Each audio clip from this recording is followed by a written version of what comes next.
Hello, so good to be here for Wanting More in 2024 and beyond. Thank you so much, Debbie, for having me here. Thank you, April. I'm your podcast guest today, but we're recording on my Zoom because we couldn't figure out the live stream software. So let's talk about wanting more in 2024. And you wanted me to talk about permission to pause. Yeah, that's so important. I think it's because, last week we had a conversation and talking about wanting more. Everybody wants more of something in their lives, don't they? So whether it is more joy, more love, more freedom, abundance, but then something gets a little tricky with what they're wanting and then bringing their desire to life. And so you shared with me about the power of pause. And I thought that was perfect for people to invite them in to that power of pause. So that way they can be more present with their desires. So can you share a little bit more about the pause? Well, if you look behind me, there's a little painting up there. It says time to pause. Like it's that important. I had that up here for years because the world kind of goes fast and the heart has its own rhythm.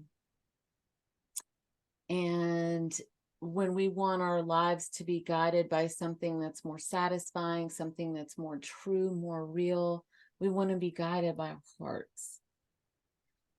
And our culture doesn't really invite us to pause and listen to our hearts. Our culture invites us to respond to all the beeps and dings and lights and brights. Sometimes the world, I put in quotes, feels a little bit like a Las Vegas casino, especially if you're online a lot like I am. And so, I mean, just for example, if I'm on certain movie streaming stations, some of them don't give me time to think before they're like making themselves really loud and showing me visuals. And I'm like, I like to listen to my heart with every decision I make. And when I'm not invited to have time to pause, I'm so repulsed that I actually like I'll leave that streaming software and I won't come back there for a very long time unless I have something really good and I know exactly what I'm going to. So I think it's a habit that we need to invest in ourselves every single moment. Even in this moment while I'm talking to you, I can pause on the inside. And in fact, you asked me to pause on the inside because I have a tendency to talk fast because I have lots of ideas that roll through at once. And at first I thought, oh, that's going to be really awkward.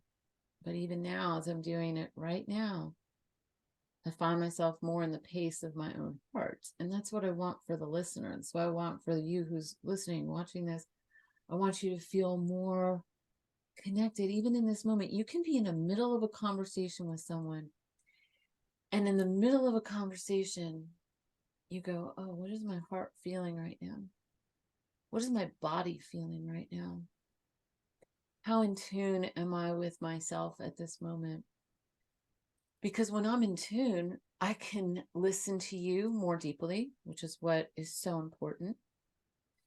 When I'm in tune, I can listen to my own being more deeply, and then I can give my best self to you. Mm, When I'm in yes. tune, I'm not invested in what a specific outcome is supposed to look like. I'm invested in this moment. And this moment is where the power of our lives is. It's right here. It's not going to be in a moment from now. It's not going to be like what happened yesterday. It's right here. And so even as I'm saying this out loud, I'm feeling like this portal of time opening up in this moment. Yeah. Do you feel that? It stretches. The pause allows more space. Yeah. Yeah, just as you said, so that way there's not a lot of cluttered thoughts. And what am I going to say next? Or I still have to do this task and, other things that are pressing upon us. So I really love that power of pause. And And the pause stands for something. When we had that conversation, you said it was to be intentional to, receive peace Ease? for P, Huh? abundance for A, well-being for W, that constantly S surrounds us.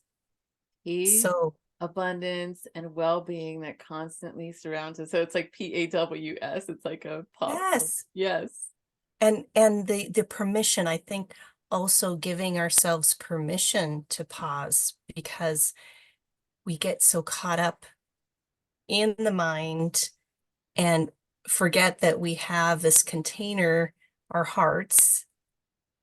And when we pause, we can receive more clarity, focus, and just as you said, a better in-depth conversation.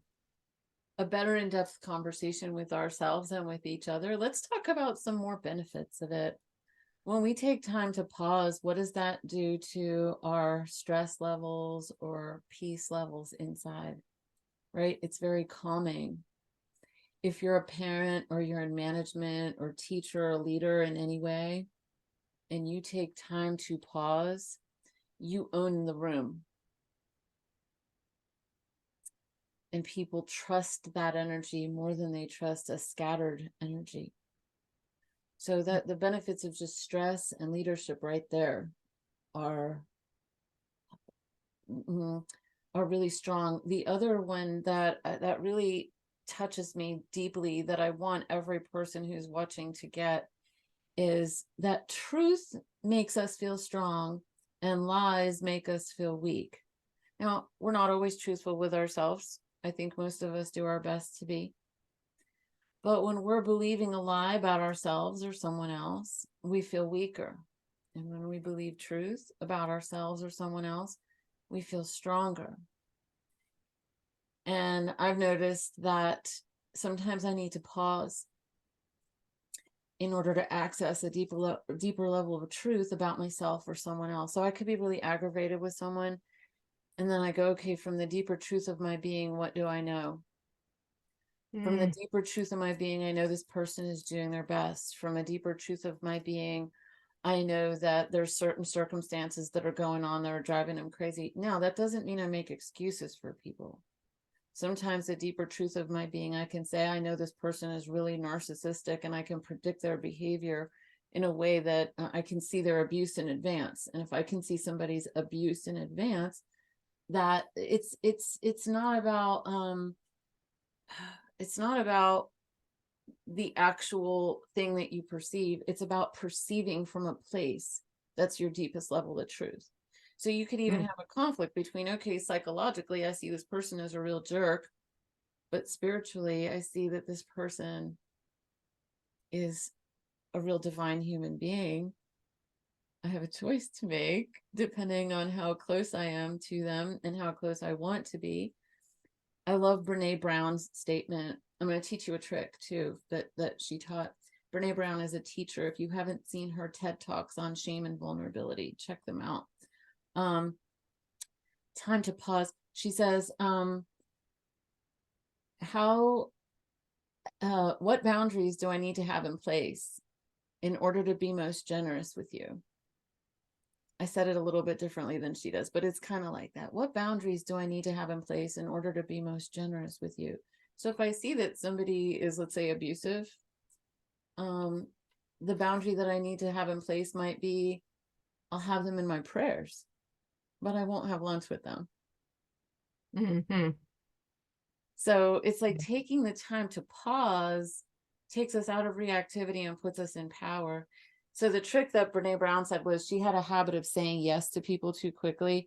So she'd be picking up her kid from school, and somebody would say, oh, would you make brownie, or would you bring something? She'd go, yes, because she wants to be a good mom and be perceived as a good parent. And she started wearing a ring that is like a spinner ring. And she said that when someone would ask her for something, she would spin it 3 times or 8 times, something that was very awkward. I was like, that's a long time. I can't remember what the number was, but it was awkward. It was an awkward pause moment. And she wasn't allowed to answer the person until she had move the ring that many times. Okay. Yeah. That definitely makes you pause, right? Gives a tactile something to focus on instead of right away jumping in and saying yes. Because really, when you say yes to something, you're also saying no to something else. And most of the time, it's to ourselves. That we're saying Yeah. no to. A lot of times we're saying no to ourselves. Yes, and that's how the Yes. culture trains Yes. that and trains us to do that. Yeah. It takes Yeah. a lot of courage and chutzpah a lot of times. Well, you're talking about making a choice for yourself. Let's take that into the fullest level. You're making a choice for joy. Mm. You're Yeah, and making everybody wants more joy, Everybody right? That's wants what more joy. we Everybody want, more joy in our life. That's the purpose of us living, Yeah. And is to so, experience that. but what Hence most the people joy-based living behind based you, living, right? exactly, exactly. But what most people don't realize is that joy is not a reactive stance. Joy is a discipline. Joy in our culture requires that we make conscious decisions about what brings us joy. Because you could be so distracted that you've forgotten. Yeah. And so taking time to pause, because that's what I do. I've been coaching people for more than 20 years. And so that's what I do. I'm their moment of pause often. And then I teach them to pause in between our conversations. And then when they learn to pause, they have more power in their relationships. And then they teach their children to pause, and they teach their spouses to pause. The moment of pause, and it can be very awkward, but it's where your power lives. And so, It is. And I want to also talk about, you said what elements, right, or as part of the pause. And before we talked about safety, talked about that creates safety within ourselves and safety with the other person. And then that's the ripple effect, right? So people feel safe and they trust and they know that in that space, we are worthy of more in our lives. Yeah. yeah, it's hard to trust someone if you don't feel that they've ever heard you, if they're not listening to you. Mm. Exactly. And I love this conversation where we're going, but we're only here for a few more minutes. And I really want you to share about how people can receive more throughout the whole year and beyond. I want everybody to understand that it's just not, oh, I want more in 2024 and then you're done. This is your whole lifetime, people. So, Debbie, you have an amazing magical calendar that you created. I Can you do. share just a little bit about that before we go? I do, and I will. But before I do, I want to say that regardless of what calendar you use, in your mind right now, I want you to hug your future self. And I want you to thank your future self for tickling you in the present moment and saying, come on, come this way, come this way. I want you to develop a relationship with your future self. And when you go to your calendar, I want you to use your calendar as a way of connecting with your future self. Don't just use your calendar for a to-do list and for meetings. Use your calendar to meet your future self and to take time to pause. And so I'm going to tell you some of the tricks that I put in the magical year 2024 calendar. This looks really cute and sweet. A lot of my people love fairy tales. I've written 19 fairy tales and I've audio recorded them. And these designs of each cover of the fairy tales, these are done by my friend Vito Acosta in Bogota, Colombia. She's an Oh, amazing they're artist. beautiful. They're gorgeous. This is a gorgeous, gorgeous calendar. And and but what's on the inside, and by the way, you can click on a QR code that's on the back and get to all the fairy tales, and you can listen to them as part of your year. Every month has prompts, and this prompt is a question that you're supposed to ask gently. Who do I most want to become? That's the pause question. Mm. That's the most empowering pause question that you can Say give. that again. Gently ask yourself, who do I most want to become? It's really important that you ask it with a gentle tone of voice. You'll retrain your tone of voice as you go when you do these processes, and that will influence how you treat yourself and your sense of self-worth and your self-esteem. And so, who do I most want to become? And then here it says, set weekly self-reflection dates with your calendar for 30 minutes. Oh my goodness, that's a date with you. That's where you sit with a cup of tea or a glass of wine, you go to the park, you go someplace, you sit someplace pretty, and you put on some music and you go, who do I want to become? How have I been doing in the last week? What do I need this week? And then there's some prompts down here that I won't go over right now because it's not important to do that right now, that are just like, how do I want to focus this month? And, or who are some of the teachers I'm learning from this month? So you could be in the middle of a Yes. month and you're like, oh, I'm so into this teacher. And then you're like, oh my God, I hope I remember their name a year from now. And there's like a box where you can write who your teachers are. Oh, that's great. It's so great. It's so great. And so it's like, it's the discipline of joy. It's a discipline of pausing. Joy is a discipline of pausing, feeling, valuing yourself, honoring yourself, and then creating more of a sense of well-being in yourself because honestly, because you're letting yourself know that you care. You're letting Yeah. yourself know that you care. And when you do that, you actually begin to vibe that out, and other people will treat you with more care and more respect as well, because that's the vibe that you're feeding yourself with. How we treat ourselves is, it's almost accurate to the T, is how we end up being treated by other people. And so Yes. when you I invite, agree 100%. Agree 100%. Because that's what working from the inside out yes, is all about, building that relationship to ourselves with that beautiful pause, having that trust, that safety and support for ourselves first, right? So that way we can have more joy and just abundance of everything in our lives, really. yeah, Yeah. and I want to add to that, and I won't take too long to do this because I know we're wrapping up, but some people, when they think about sitting down for self-reflection, they get really scared. And so I want to offer some options, because for some people, I've gotten feedback from people that they're like, I just can't sit down with myself. I just can't sit down with myself. And so I want to offer two resources that I have. One of them is, you can get this on Amazon as a Kindle. It's a book called Mother Love: How to Fill Your Inner Mama Bucket. Who would you be and what would you do if you 100% absolutely knew that you were fully supported in every way?